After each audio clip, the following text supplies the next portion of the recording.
Hello guys! Welcome back to my channel. It's me again, Lakwatsirong Butike. Mula doon sa Diocesan Shrine of the Most Sacred Heart of Jesus, nakatawid na ako ngayon dito sa makasaysayang simbahan, dito pa rin sa San Rafael, Bulacan. Ang San Juan de Dios Parish Church o mas kilala rin sa pangalan na San Rafael Church. Samahan niyo ako dito guys!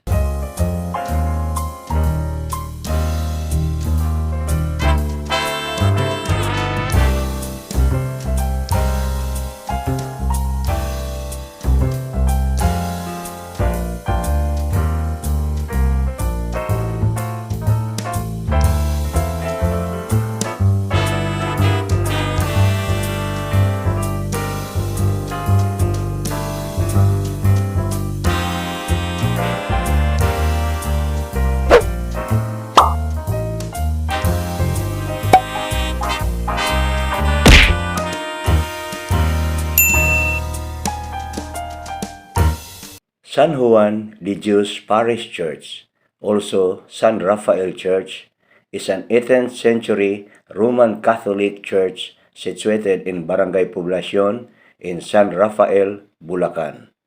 Its titular patron is Saint John of God.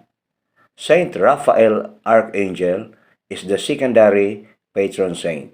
It is in this church that the Battle of San Rafael took place, wherein hundreds of retreating Filipino soldiers and civilians lost their lives during a battle with the Spanish on November 30, 1896.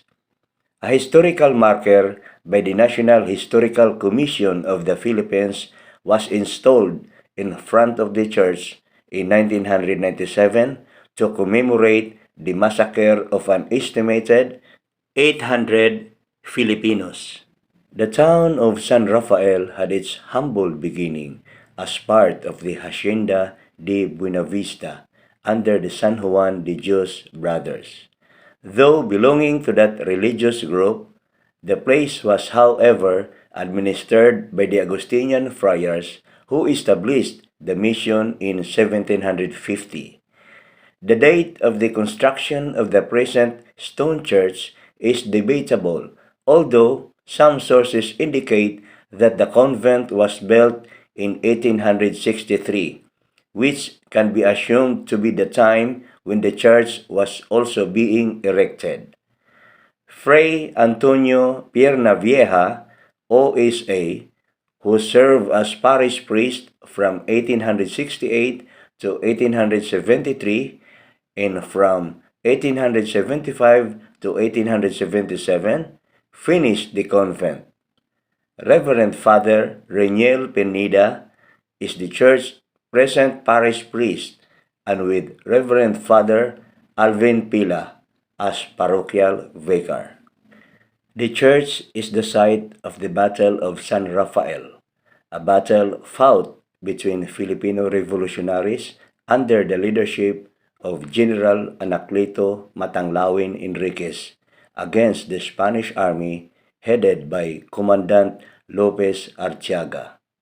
On their way from the town of Paumbong, Bulacan to the mountain ranges of Bulacan, General Isidoro Torres of Malolos decided to divide the troop of Katipuneros into two, one group under his supervision while the other under the guidance of General Enriquez and his brother Colonel Vicente Enriquez.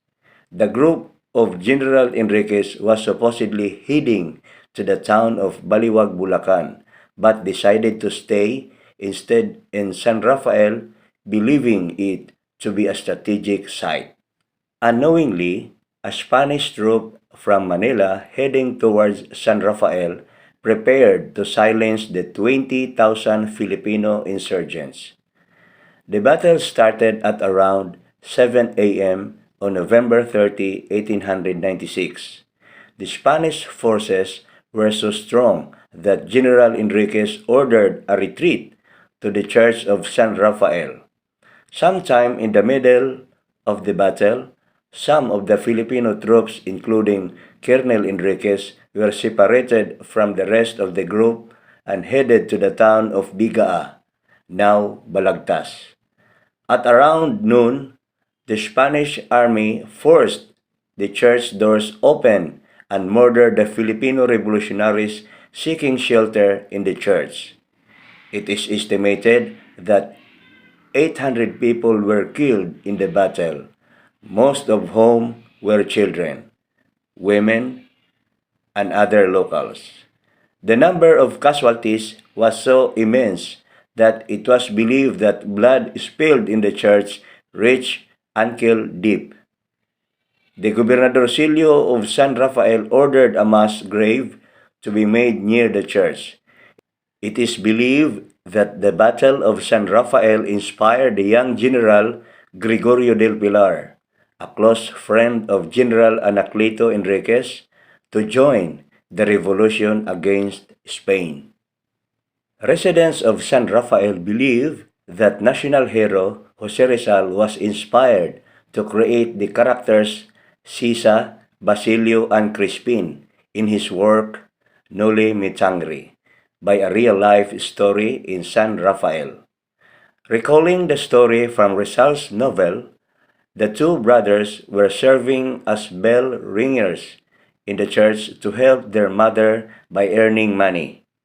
On one occasion, the sacristan mayor accused Crispin of stealing an amount of money. Crispin was punished by the sacristan mayor and the town curate, Padre Salve, and was believed to have died inside the church premises.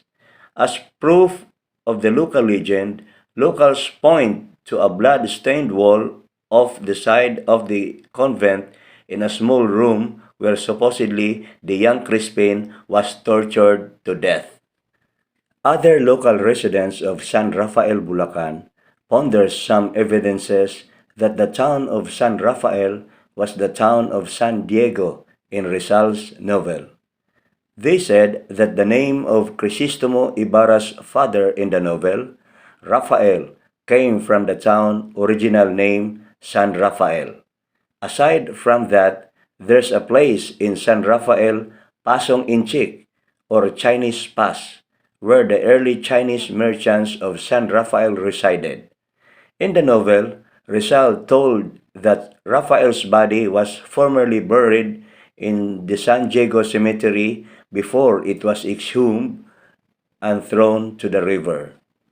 The San Juan de Dios Church is a classic example of Partido Baroque architecture in the Philippines. The style, popular from the early to mid-19th century, boasts of a curved facade as opposed to the flat ones typically found in other Baroque churches in the country. The church facade has two openings: a main portal now partially covered with a concrete portico and a semicircular arch window in the center of the second level which provides light to the choir loft. The window is flanked by pairs of Tuscan-inspired columns extending up to the pediment and capped off by finials. The pediment has a niche in the center with an image of a saint. To the right of the church is a three-level octagonal belfry, the second and third levels of which are later additions to the earlier first level. The second level of the convent has been converted into a museum housing different historical artifacts and religious items. The Museo San Rafael was officially opened on September 29, 2006, during the Feast of San Rafael, coinciding with the 256th founding anniversary of the town. Besides the main hall of the convent, three rooms now house different exhibits.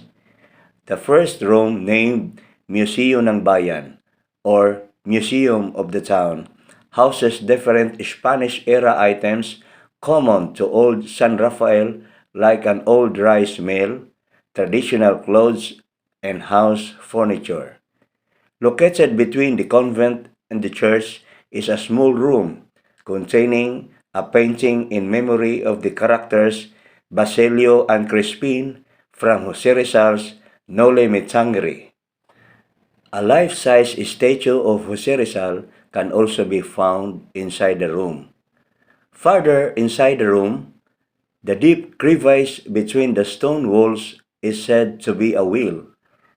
In next room, called Museo ng Simbahan or Museum of the Church, are collections of religious items including old estampitas and record books of the parish, a scaled replica of the church retablo, old santos, heavily embroidered vestments, and an old episcopal chair. The third room, named Museo ng Mga Anghel or Museum of the Angels, is an exhibit of different artworks of angels in recognition of the town's other patron saint, Archangel Rafael. The town has held the annual Angel Festival every 29th of September since 2002.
Mula naman dito sa San Rafael, Bulacan, magpa-Cavite muna ako guys next week.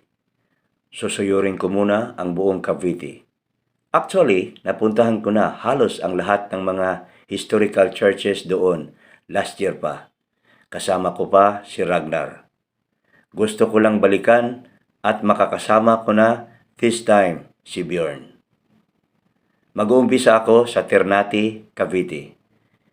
Isang makasaysayang simbahan doon ang pupuntahan ko, ang Santo Niño de Ternate Parish, o mas kilala rin sa pangalan na Ternate Church.